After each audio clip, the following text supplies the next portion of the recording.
Now the pteridophyte, one of the member of plant kingdom. This includes the hostels and ferns. Pteridophytes के अंदर hostels आते हैं and ferns आते हैं. They are found in the cool, damp, sandy localities. See, जो pteridophytes होते हैं वो cool, damp and sandy places पे पाए जाते हैं. And some flourishes और कुछ ऐसे होते हैं जो flourish करते हैं well in a sandy soil condition. Sandy soil condition में flourish करते हैं कुछ members. Evolutionary, they are the first terrestrial plants to possess the vascular tissue, xylem and phloem. See, pteridophytes क्या है? फर्स्ट टेरेस्ट्रियल प्लांट है जिनके पास vascular tissues होते हैं. वस्कुलर टिश्यूज में जाइलम या फिर फ्लोएम. एंड टेरिडोफाइट्स ही फर्स्ट इवोल्यूशनरी प्लांट्स हैं जो कि first successful successful land plants हैं. एंड फर्स्ट अगर लैंड प्लांट से पूछा जाए तो ब्रायोफाइट्स, बट अगर फर्स्ट सक्सेसफुल लैंड प्लांट पूछा जाए तो वो टेरिडोफाइट्स होते हैं. In bryophytes the dominant phase of life cycle is gametophyte. In pteridophyte dominant phase of life cycle is sporophyte. आपने ब्रायोफाइट्स पढ़ा तो उसमें गैमेटोफाइट डोमिनेंट फेज था. यहाँ पे टेरिडोफाइट में आप पढ़ेंगे कि गैमेटोफाइट स्पोरोफाइट क्या है, डोमिनेंट फेज होता है. It is the differentiated. Pteridophyte की जो बॉडी होती है वो डिफरेंशिएटेड होती है थ्रू रूट में, थ्रू स्टेम एंड लिप्स में. These organs are well differentiated vascular tissues and इन organs के पास थ्रू रूट एंड स्टेम के पास well differentiated vascular tissues होते हैं. और आपने ब्रायोफाइट्स में देखा था कि वहां पे जो गैमेटोफाइट था वो well differentiated था, मीन्स थ्रू रूट स्टेम्स तो नहीं प्रेजेंट थे, बट मोस्ट आप कह सकते हैं डोमिनेंट फेज इन ब्रायोफाइट्स के लाइफ साइकिल में तो वो गैमेटोफाइट था. And dominant phase in the pteridophyte के लाइफ साइकिल तो ये क्या है, स्पोरोफाइटिक स्टेज है. The leave in the pteridophytes are small microphyllous as in the Selaginella and the large macrophyllous as in ferns. जो लीव्स होती हैं टेरिडोफाइट्स की वो स्मॉल भी हो सकती हैं जैसे कि माइक्रोफिलस, एंड जो कि सेलाजिनेला में पाई जाती है, एंड लार्ज मैक्रोफिलस होती है जो कि फर्न्स में पाई जाती है. तो आपको ये पता होना चाहिए कि मैक्रोफिलस लीव्स सेलाजिनेला में पाई जाती हैं, मैक्रोफिलस लीव्स हमारे फर्न्स में पाए जाते हैं. इकोनॉमिक इंपॉर्टेंस की बात करें तो they are used as a medicinal purpose such as soil binder and ornament. कुछ हमारे जो टेरिडोफाइट्स हैं वो इकोनॉमिकल इंपॉर्टेंस उनका क्या है कि वो लोग मेडिकल पर्पस के लिए यूज होते हैं, सॉइल बाइंडिंग के लिए यूज होते हैं, soil binders, ornaments.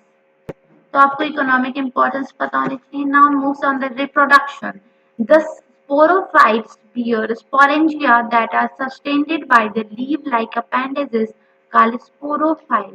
In some cases, sporophytes may form distinct compact structure called stabili or cones. Example: Selaginella and Physetum. See, जो स्पोरोफाइट्स होते हैं वो बियर करते हैं क्या, स्पोरेंजिया, जो कि सस्टेन्ड होता है, जैसे लीव लाइक स्ट्रक्चर से सस्टेन्ड होता है स्पोरेंजिया, और उसे क्या कहते हैं, sporophyte.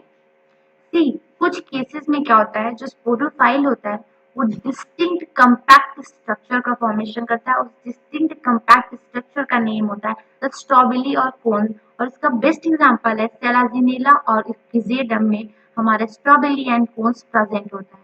Sporangia produces spores by meiosis in the spore mother cell.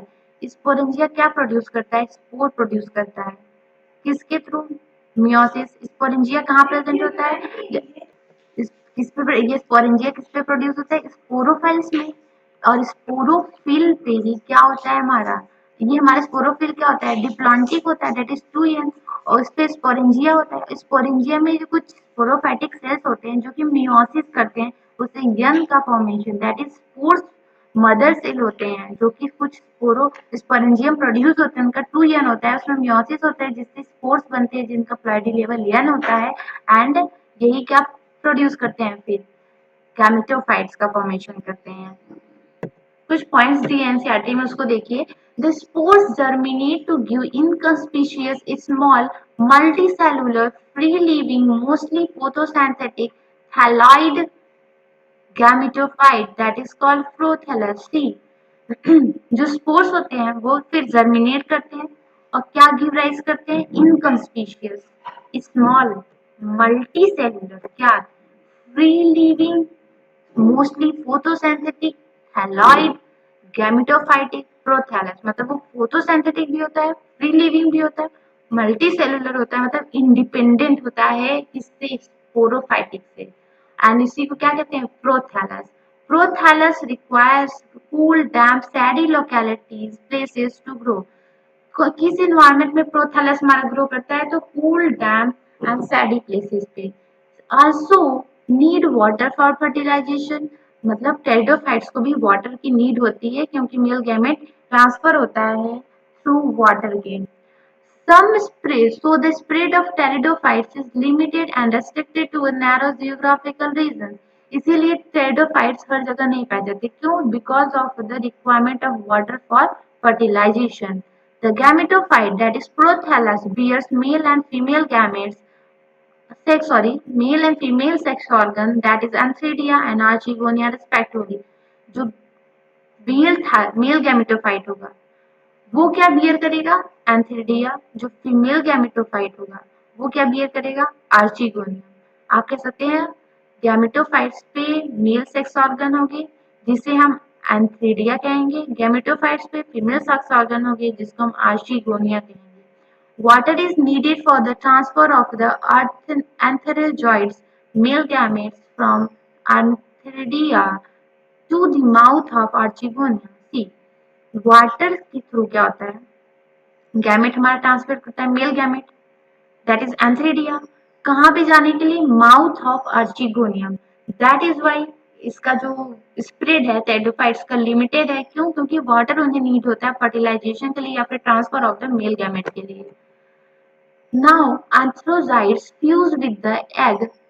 With egg in the archegonium to form zygote अब क्या करता है जब एंथ्रोजोइट्स वाटर के थ्रू आर्चिगोनिया के पास पहुंच जाता है तो वहां एग से फ्यूज करके जाइगोट का फॉर्मेशन करता है and zygote develops to form multi cellular well developed sporophyte and zygote फिर क्या करता है डेवलप करता है क्या फॉर्म करता है multi cellular well developed sporophyte का फॉर्मेशन करता है most of the pteridophytes produce similar kind of spores और मोस्ट टेरिडोफाइट्स ऐसे होते हैं जो कि similar kind of spores that is homospores का फॉर्मस करते हैं और उन्हीं को क्या कहते हैं होमोस्पोरस प्लांट्स कहते हैं और कुछ ऐसे भी है मेंबर्स ऑफ द टेरिडोफाइट जो कि प्रोड्यूस करते हैं two kinds of the spores macrospores that is megaspores भी कहते हैं microspores that is second type of spores they are heterosporous और कुछ टेरिडोफाइट्स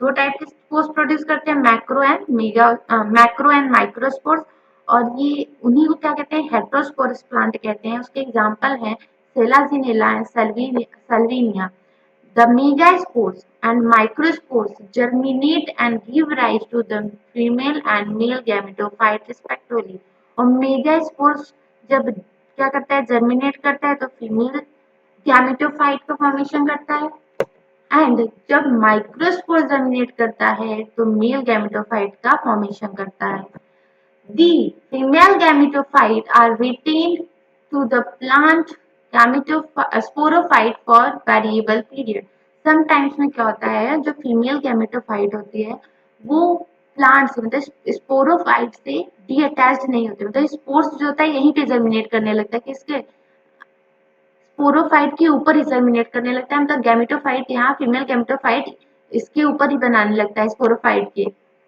कुछ वेरिएबल पीरियड के लिए यही क्या है with in the female gametophyte zygote develops into the young embryos this event is the precursor of seed habitat का precursor है यही मतलब फीमेल गैमेटोफाइट अगर स्पोरोफाइट के ऊपर रिटेन रहे और जाइगोट उसके अंदर डेवलप हो एम्ब्रियो में तो यही क्या है precursor of the seed habitat it is important step in evolution और यही क्या है यहीं से सीड फॉर्मेशन का आप कह सकते हैं इनिशिएशन हुआ but first seed formation gymnosperms में हुआ but precursor of seed habitat हमारा टेरिडोफाइट्स में ही ऑब्जर्व हो गया था टेरिडोफाइट्स को 4 क्लासेस में डिवाइड किया गया है पहला है सिलोप्सिडा जिसका एग्जांपल है सिलोटम एंड दूसरा है हमारा लाइकोप्सिडा जिसका एग्जांपल है Selaginella and lycopodium. And third हमारा है स्पेनोप्सिडा जिसका एग्जांपल है इक्विजियटम। एंड नेक्स्ट हमारा है टेरिडोप्सिडा जिसके एग्जांपल है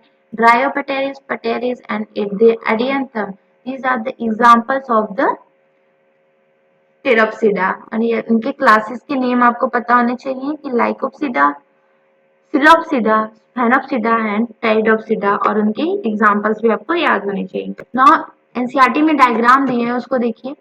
ये आपको सेलाजिनेला का डायग्राम दिया हुआ है। सेलाजिनेला में आप देखिए स्टेम आपको दिखाई गई है, ट्रू लीव्स प्रेजेंट होती है एंड ट्रू रूट्स भी प्रेजेंट होते हैं। एंड ये आपको इक्विजियटम का डायग्राम दिखाया गया है। इसमें राइजोम आपको दिख रहा होगा एंड ब्रांचेस दिख रही हैं, इंटरनोड्स दिख रहे हैं, नोड्स दिख रहे हैं एंड स्ट्रॉबेरी दिख रहा है या फिर कोन आप कह दीजिए इसी को। तो ये आपको डायग्राम देख के पता होना चाहिए किसका कौन सा डायग्राम है, कौन सा सेलेसिनेला है, कौन सा इक्विजियटम है, एंड कुछ स्ट्रक्चर्स भी आपको याद होने चाहिए। This is all about pteridophytes.